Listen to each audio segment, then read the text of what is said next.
السلام علیکم ورحمۃ اللہ وبرکاتہ۔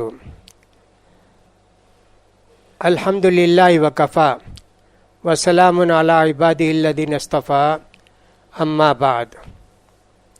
رمضان کے مہینے میں ہم جنت کی سیر کر رہے ہیں۔ کیا کام کریں کہ ہم جنت کو جائیں، جنت میں رہیں اور جنت کی نعمتوں سے فائدہ اٹھائیں۔ اب جنت میں تو صرف مسلمان نہیں جائیں گے، مسلمان کا مطلب صرف ہم مسلمان یعنی امت محمد یہ نہیں جائیں گے۔ آدم علیہ السلام سے لے کے جتنے انبیاء آئے ان کی امتی بھی تو جنت کو جائیں گے نا، تو صرف ہم تھوڑی ہوں گے۔ لیکن ایسا ہے کہ سب سے زیادہ جنت کو جانے والے محمد صلی اللہ علیہ وسلم کے امتی ہوں گے، سب سے زیادہ ہم ہوں گے جنت میں۔ اللہ اکبر۔ نبی کریم صلی اللہ علیہ وسلم نے ایک مرتبہ صحابہ سے پوچھا، کیا جی تم جنت میں جو لوگ جاتے اس میں 1/4 25% جنتی رہو گے، کیا سن کر خوشی نہیں ہوتی؟ تم کو بہت خوشی ہوتی؟ اللہ اکبر، 25% ہم لوگ، جبکہ ہم سے پہلے جو لوگ ہیں بہت امتیں ہیں۔ پھر اللہ کے رسول نے فرمایا، اچھا جی 1/3 33% جائیں گے تم جنت میں۔ اور صحابہ اور زور سے تکبیر بولے، اچھا جی 50% تم لوگ جاؤ گے جی، اور پوری اتنے نبیوں کی امت 50%۔ اللہ اکبر۔ کیسے میں سمجھاؤں تم کو؟ اللہ کے رسول فرماتے ہیں، کالی بکری میں سفید بال رہے تو کیسے ہوتا ویسے، تو لہذا تم اس میں اتنے زیادہ لوگ جو دنیا میں پیدا ہوئے وہ سمجھو کہ سب کالے بال والے ہیں، اس میں چند بال سفید ہیں جنت کو جانے والے ہیں۔ اس طرح نبی کریم صلی اللہ علیہ وسلم نے فرمایا۔ اس کا مطلب یہ ہے کہ جنت میں سب سے زیادہ مسلمان جائیں گے۔ دوسری ایک حدیث میں اللہ کے رسول نے اور بھی تشریح کر کے فرمایا، جنت کو جانے والے لوگوں کی لائن 120 لائن سے کھڑے ہیں، سب 120 لائن، اس میں 80 لائن میری امت کے لوگ ہوں گے اور 20 لائن دوسرے لوگ ہوں گے۔ سبحان اللہ۔ آپ سوچ کر دیکھیے کتنے % ہو گئے؟ 80% ہو گئے نا مسلمان۔ اور یہ جو جائیں گے 80% آگے پیچھے نہیں جائیں گے، سب ایک ساتھ گھسیں گے جنت میں۔ جنت کا دروازہ تو اس سے پہلے بتائے تھے نا کہ صاحب 40 سال چلنے کی، 70 سال چلنے کی مسافت ہوگی، اتنے چوڑے دروازے نا۔ اگر 1 کروڑ آدمی ہے تو 1 کروڑ آدمی سب جنت کو ایک ساتھ جائیں گے۔ جنت کو جانے کے بعد پھر ان کے جنتیں وہاں الاٹ کی جائیں گی، لیکن گھسیں گے سب جنت میں 1 کروڑ آدمی ایک ساتھ گھسیں گے، آگے پیچھے نہیں، 1 by 1 نہیں۔ یہ اللہ کی کتنی بڑی رحمت ہے۔ تو نبی کریم صلی اللہ علیہ وسلم نے یہ سب ہم کو بتایا ہے۔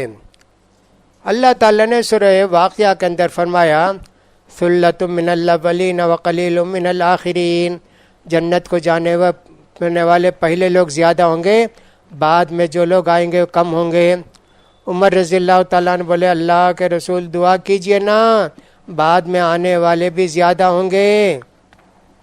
اللہ کے رسول نے دعا کی، حضرت عمر نے دعا کی، اللہ نے آیت نازل کی، ثلۃ من الاولین وثلۃ من الآخرین، پہلے لوگ بھی زیادہ جائیں گے جنت میں، بعد میں جو محمد صلی اللہ علیہ وسلم امت ہے وہ بھی زیادہ جنت میں جائیں گے۔ ایسے اللہ کے رسول صلی اللہ علیہ وسلم کتنی باتیں بتائے ہیں، ہم کو تعجب ہوتا ہے کہ اتنی باتیں معلوم کر کے بھی لوگوں کے دل میں جنت کی خواہش نہیں پیدا ہوتی ہے، جنت حاصل کرنے کی خواہش پیدا نہیں ہوتی ہے۔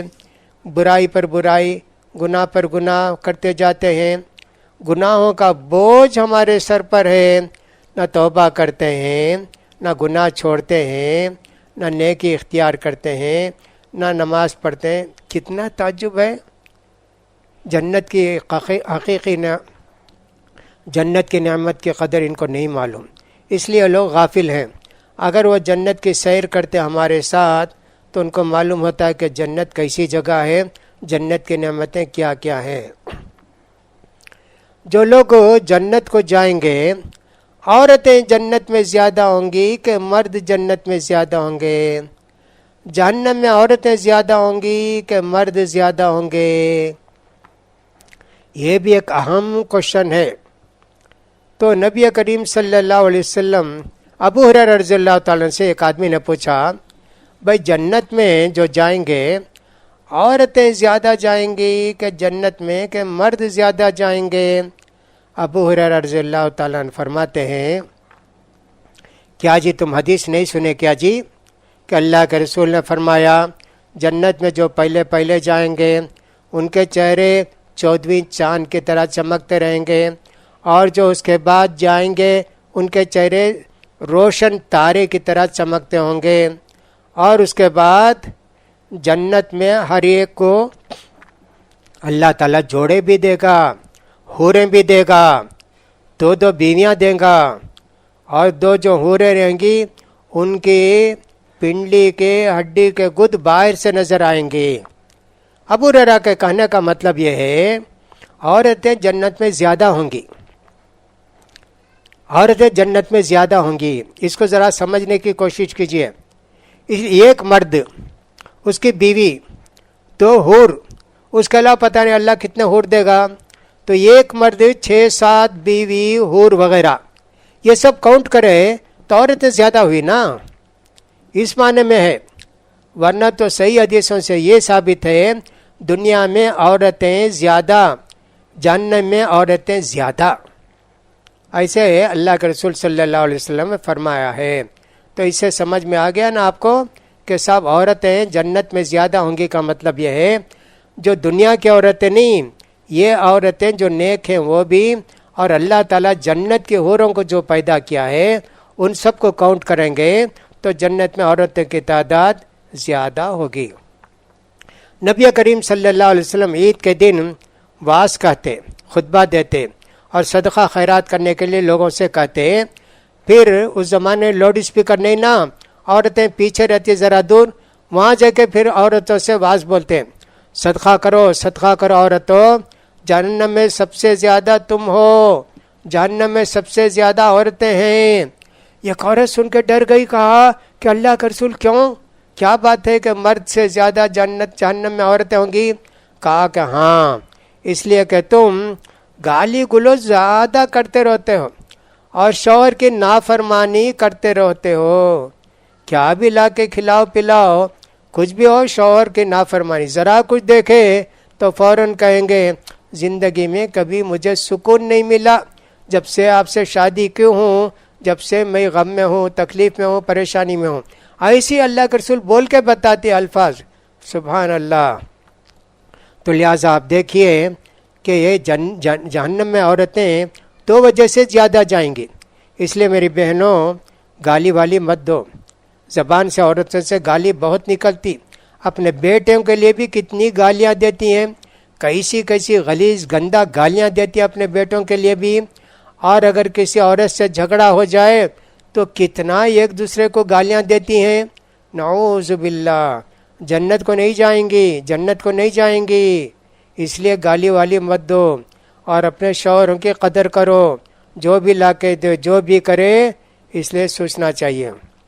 نبی کریم صلی اللہ علیہ وسلم فرماتے ہیں میں نے جہنم کو جھانک کے دیکھا تو اس میں زیادہ عورتیں ہیں، چند مرد ہیں.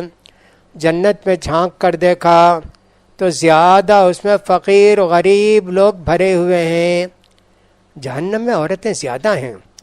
مسلم کے اندر بھی یہی روایت ہے کہ صاحب اللہ کے رسول فرماتے ہیں کہ جنت میں فقراء زیادہ ہیں اور مرد زیادہ ہیں، جہنم میں عورتیں زیادہ ہیں.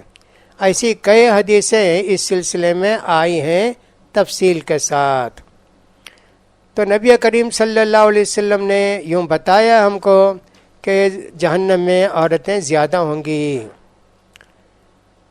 پھر جو جنت میں جائیں گے ہم لوگ، اللہ تعالیٰ ایک ہی حور دے گا کیا؟ 2 حور دے گا کیا؟ پتہ نہیں کتنے حور دے گا. اس لیے جو لوگوں نے یہ کہا کہ جنت میں عورتیں زیادہ ہیں، وہ ان حور کا سب کاؤنٹ کر کے بتاتے ہیں. فرما بردار بیوی، اچھی بیوی کتنے ہوں گی دنیا میں؟ کہا کہ کالے کووں میں یہ گورا کوا رہتا نا ویسے، 1000 کالے کوے میں یہ گورا کوا رہتا ہے ویسے. اور عائشہ رضی اللہ تعالیٰ عنہ کے متعلق بھی کہا کہ عائشہ تو بھی کالے کووں میں سے یہ گوری کوا ہے. ایسے اللہ کے رسول صلی اللہ علیہ وسلم نے عائشہ رضی اللہ تعالیٰ عنہ کی فضیلت بھی بیان کی ہے. تو دیکھیے اللہ سے دعا کرنا چاہیے کہ اللہ تعالیٰ ہم کو بھی جنت کا وارث بنائے. جنت کی خواہش ہمارے دلوں میں پیدا ہونا چاہیے. یہ جو جنت کے دروازے رمضان میں کھول دیے جاتے ہیں، ان سے دعا کرنا چاہیے، اللہ جنت کے دروازے کھل گئے نا، اللہ مجھے بھی جنتی بنا، جنتیوں کے کام کرنے کی توفیق دے. ایمان اگر مضبوط ہے، اللہ کے وعدوں پر وعیدوں پر یقین بھی آ جاتا ہے. قربانی کرنے کے لیے آدمی تیار رہتا ہے، جان دینے کے لیے تیار رہتا ہے، خرچ کرنے کے لیے تیار رہتا ہے، جہاد کرنے کے لیے تیار رہتا ہے، گردن کاٹنے کے لیے کٹانے کے لیے تیار رہتا ہے. بہت ساری خوبیاں. شرط یہ ہے کہ قرآن حدیث کی باتوں کو پوری طرح قبول کریں. اللہ نے کہا افتؤمنون ببعض الکتاب وتکفرون ببعض، کیا تم قرآن کی بعض باتیں لے لیتے، انہیں تورات کی یا قرآن کی سمجھو، بعض باتیں لیتے بعض کو چھوڑ دیتے؟ کیا پوری طرح دین کی باتوں کو لو. اللہ نے سورہ نساء کے اندر فرمایا یا ایھا الذین آمنوا ادخلوا فی السلم کافہ، اے مسلمانوں پورے کے پورا مسلمان بن جاؤ، اسلام کو پوری طرح قبول کر لو. گھر میں بھی، بازار میں بھی، اور صاحب روزے میں بھی، نماز میں بھی، کاروبار میں بھی، لوگوں کے ساتھ ملنے جلنے میں پوری طرح اسلام کی باتوں کو قبول کر لو، تو پھر تم کو جنت ملے گی. لہٰذا جنت میں جانے کے لیے ہمارے عمل، روزہ بھی ہے، نماز بھی ہے، زکوٰۃ بھی ہے، اور سب سے بڑھ کر کلمہ توحید بھی ہے. لیکن یہ سب سہارا ہیں. اللہ کی رحمت ہی سے کوئی جنت کو جائے گا. اللہ کی رحمت فضل و کرم نہ ہو تو کتنا ہی نیک اور اچھا آدمی ہو، وہ جنت کو نہیں جا سکتا. ایسے ہوتا نہیں ہے، لیکن جنت میں جانے کے بعد بھی ہم کو اللہ کی نعمتوں کو نہیں بھولنا چاہیے. الحمدللہ الذی ہدانا لہذا وما کننا لنہتدی لولا ان ہدانا اللہ. یہ دعا ابھی سے پڑھ کے جنت میں جانے کے بعد بھی ہم لوگ یہ دعا پڑھتے رہیں گے. اللہ تیرا شکر ہے کہ اللہ تو نے ہم کو جنت نصیب فرمائی. ہم اپنی کوششوں سے، محنت سے، عمل سے جنت میں نہیں آ سکتے تھے نا اللہ، تیری مہربانی سے تو ہم اللہ جنت کو آئے ہیں. تو وہاں بھی اللہ کی مہربانی کو ہم نہیں بھولیں گے. اللہ ہم سب کو جنتی بنائے، جنت میں جانے والوں سے بنائے، جنت میں لے جانے والا عمل کی توفیق نصیب فرمائے، جہنم کو لے جانے والے عمل سے اللہ تعالی ہم سب کو بچائے. اللہ تعالی ہماری نماز روزوں کو قبول فرمائے، دعاؤں کو قبول فرمائے. وآخر دعوانا الحمدللہ رب العالمین.